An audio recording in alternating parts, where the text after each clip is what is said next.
27ல கல்யாணம் பண்ணவங்களாம் இன்னைக்கு ரொம்ப ஆனந்தமா குடும்பத்துக்கு முக்கியத்துவம் கொடுத்து வாழறவங்களாம் நல்லாவே இருக்கிறாங்க. அதனால நம்பருங்கிறது நம்ம தான் டிசைட் பண்றோம். ஆனா என்னை பொறுத்த வரைக்கும் இருக்கக்கூடிய நம்பர்ல 8ஆம் நம்பர் தான் இஸ் ஒன் ஆஃப் பெஸ்ட் நம்பர்னு சொல்லுவேன்.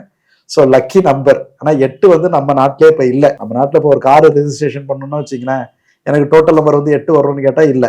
காசு கொடுத்தா கூட நம்பர் வாங்க முடியாது. அது அந்த இதுல இருந்தே எடுத்துட்டாங்க. ஆனா 8க்குள்ளதான் மற்ற 9 எண்களும் இருக்குங்கிறது தான் அதனுடைய சூட்சமம். அதனாலதான் அந்நிய தேச கண்ட்ரில வெளிநாட்டுல ஒரு கண்ட்ரில என்ன பண்ணுவாங்க, அந்த கால்குலேட்டர் எல்லாம் பாத்தீங்கன்னா வச்சுங்களேன், மேல பாத்தீங்கன்னா அந்த 8 8 தெரியும் உங்களுக்கு. ஏன்னா அந்த 8க்குள்ள பாத்தீங்கன்னா எல்லா நம்பரும் வரும். 1 வரும், 2 இப்படி வந்துரும், 3 இப்படி போய் இப்படி வந்துரும், 4 இப்படி போயிட்டு வந்துடுது, 5 எல்லா எண்களும் அந்த 8க்குள்ள வரும். ஆனா மத்த எண்ணுக்குள்ள நம்பர் கொண்டு வர முடியாது. அதனால 8 ரஜினிகாந்த் சார் கூட ஒரு படத்துல சொல்லியிருப்பார் இல்லையா, கவிஞர் வைரமுத்து சார் எழுதின ஒரு பாடல், ரொம்ப நல்ல பாடல் அது. 8 8 மனித வாழ்வை பிரித்துக்கொள், இப்ப எந்த 8ல் இருக்க என்று நினைத்துக்கொள். நல்ல பாட்டல்.